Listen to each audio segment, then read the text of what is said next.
안녕하세요. 웰스기업연구소 스튜디오에 오신 여러분을 환영합니다. 오늘 스튜디오로 사연이 하나 도착했는데요. 제가 소개해드리겠습니다. 안녕하세요. 저희는 올해 10월에 결혼을 앞둔 커플입니다. 우연히 칼럼 하나를 보게 되었는데 신혼부부가 축의금으로 주택을 구입해도 증여세가 과세되지 않는다? 라는 주제였습니다. 결혼 후 조금이라도 비용 절감해서 올해 하반기 또는 내년 상반기에 주택 구입 예정인데 축의금으로 주택 구입하는 게 과연 증여세가 과세되지 않는 게 확실한 건지 자세한 내용을 전문가를 통해 알고 싶어요. 라는 사연이었습니다. 과연 정답은 무엇인지 정우일 소장님을 모시고 팩트체크 해보도록 하겠습니다. 9988 대한민국 중소기업을 응원합니다. 안녕하세요. 저는 웰스기업연구소 정우일 소장입니다. 자, 얼마 전 제가 알고 있는 중소기업 대표님께 질문을 좀 받았습니다. 그 대표님 자녀분이 이제 결혼을 하신다고 하더라고요. 자, 그래서 대표님께서는 아마 사회생활을 되게 열심히 하신 것 같아요. 그래서 들어올 축의금이 상당히 많은데 그 축의금을 좀 보태서 좀 자녀의 주택 구입 자금으로 좀 활용해도 되는지 여부에 대해서 문의를 주셨습니다. 거기에 대한 답변 제가 잠시 후에 알려드리겠습니다. 자, 일단 여러분들의 생각은 어떠신가요? 괜찮을까요? 이럴 수도 있습니다. 우리나라가 어떤 나라인데, 이런 거 가지고, 그러겠어? 라고 할 수도 있고요. 축의금이야. 자연스럽게 들어온 건데, 어때? 이걸로 집 사면 어때? 이럴 수도 있습니다. 여기에 대해서 하나하나 우리가 좀 따져보도록 하죠. 따져볼 때는 좀 전문적으로 법을 좀 보면서 따져보도록 하겠습니다. 자, 사후세 및 증여세법 시행령 제35조에 보시면 비과세가 되는 증여재산의 범위에 이 축하금이나 혼수용품 등이 포함이 됩니다. 그러면 당연히 축하금 이런 부조 성격의 것이니까 얘는 증여세가 비과세가 되네. 그러니 당연히 받아서 써도 될 것 같네 라고 생각할 수 있고요. 그 다음에 혼수용품도 또 해당이 되죠. 그러니까 당연히 신혼집 살림이니까 이걸로 집을 사는 거 아니면은 예를 들면은 아예 집을 그냥 깔끔하게 빡 때려버릴 수도 있지 않을까 생각을 하실 수도 있습니다만 한번 생각을 해보겠습니다. 그 국세청에 보면 이제 납세자들이 사전에 질의를 한 게 있습니다. 그러니까 인터넷을 통해서 질의한 내용에 대한 답변인데요. 일단 상호세 및 증여세법 제 시행령 35조 4호에 규정하는 혼수용품은 진짜 어떤 거냐면 일상적으로 필요한 가사용품의 하나고 호화 사치용품이나 주택 차량 등을 포함하지 아니한다는 회신이 있습니다. 즉 다시 말하면 혼수용품에는 집이라든가 아니면 고가의 차량 등은 배제가 된다는 거죠. 그래서 그래 네가 집을 결혼을 하는구나 그러면 그래 부모들 입장으로서 차 하나 때려줄게 이게 솔직히 조금 이런 건 증여에 해당이 될 수 있다라는 얘기입니다. 그 다음에 일단 혼수용품은 이제 좀 배제해 볼게요. 혼수용품은 이제 우리가 뭐라는 걸 알았기 때문에 일상적인 가사용품에 한정된다. 예를 들면 TV나 아니면 요 정도겠죠. 아니면 커피 머신 요 정도겠죠. 그러면 이제 축의금은 어떻게 되는지 한번 볼게요. 자, 서울고등법원 판례가 있어서 한번 가져와 봤습니다. 이 고등법원 판례를 좀 인용해 보면 결혼 축의금이라고 하는 건 우리 사회 전통적인 미풍양속으로 확립된 사회적 관행으로 혼사가 있을 때 많은 비용이 소요되기 때문에 혼주의 경제적 부담을 덜어주는 목적이 있다. 자, 솔직히 보시면 우리 이런 거 있잖아요. 아무래도 중소기업 대표님들께서는 현직에 계실 때 자녀가 결혼하게 되면 부조가 좀 많이 오겠죠. 그리고 실제로 우리 자녀를 모르는 내 사업상 관련된 사람들이 아마 줄을 이루어서 부조를 할 겁니다. 그럼 이 부조의 귀속은 누구한테 되는 거냐면 혼주인 대표님에게 되는 거고요. 그러면 이 혼주인 대표님에게 귀속이 되는 거니까 이 혼주인 대표님에게 귀속된 이 현금을 자녀의 주택자금을 구입하는데 돈을 댄다고 한다면 이거는 아버지가 받은 비과세가 되는 이 증여재산을 자녀에게 증여한 꼴이 되기 때문에 이 경우에는 증여세가 부과될 수도 있습니다. 자, 물론 이런 경우 있을 수 있겠죠. 아버지는 나한테 해준 게 없어. 다 내 결혼하는 그 결혼 당사자 다 이 사람만으로 한 거야. 내가 한 거야. 내 능력이야. 그리고 지금 다 우리 내 결혼식장에 온 다 친구들 다 아버지 사람이 아니라 내 사람이야. 그래서 돈을 받았어. 이러면 가능합니다.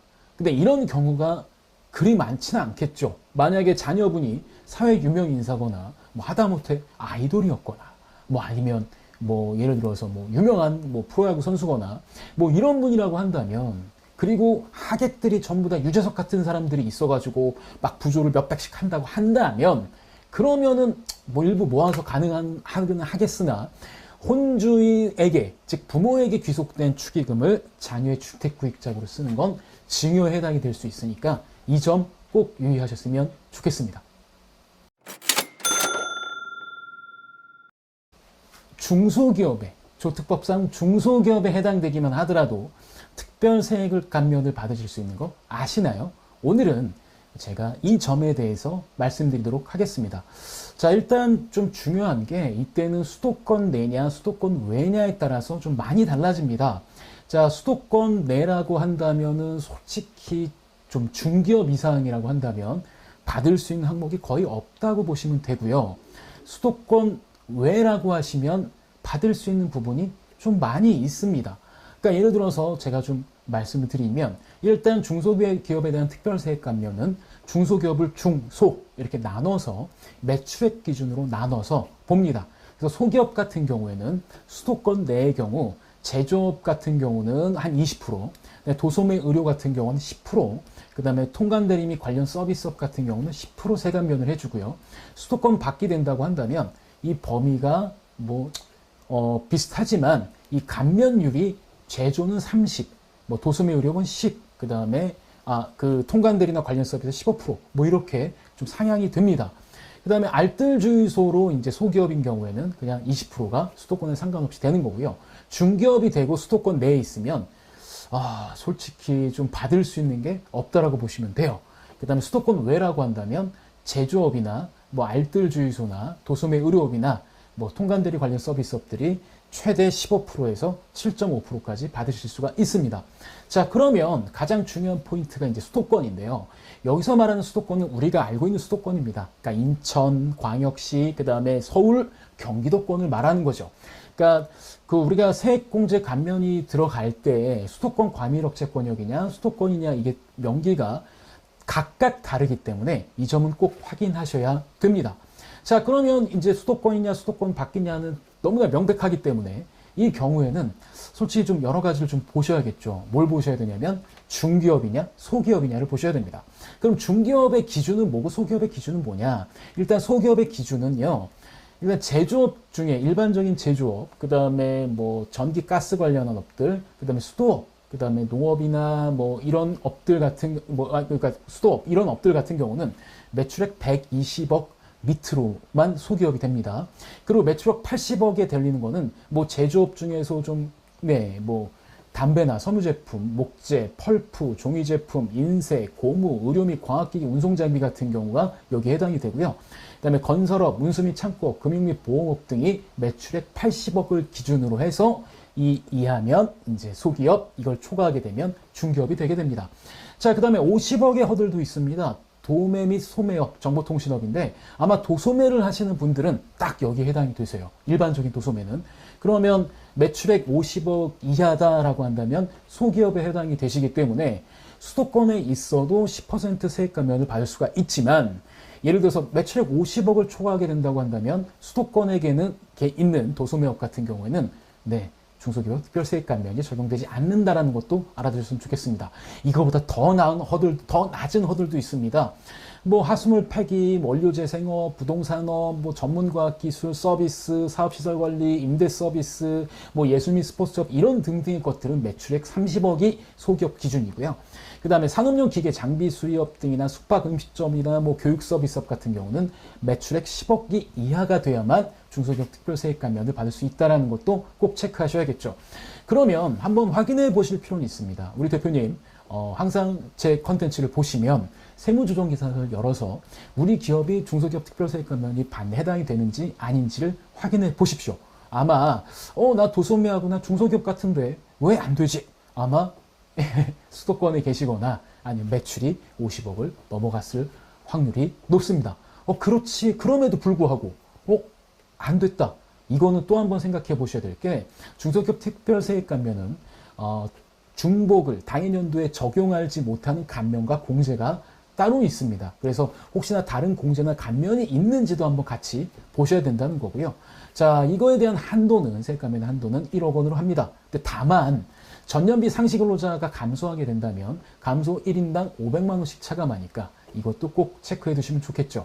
가장 기본적인 세액 감면, 그 다음에 조특법상 지원해주는 제도, 중소기업 특별 세액 감면, 네, 이거에 해당이 되는지 여부를 꼭 한번 확인하셨으면 좋겠고, 그 다음에 만약에 여기에 대해서 좀 애매한데 나도 이거 적용받고 싶은데 우리는 진짜 세액공제 세액감면 받을 게 전혀 없는데 어떻게 해야 될까? 이게 만약에 좀 궁금하시거나 이런 고민이 생기시다면 언제든지 저희 웰스기업연구소에 전화만 주십시오. 네, 상세 내용에 전화가 나와 있으니까 여기로 전화를 주시면 저희가 최적의 절세 솔루션을 만들어 드리도록 하겠습니다. 좋아요, 구독, 알림은 저희가 컨텐츠를 만드는데 많은 도움이 됩니다.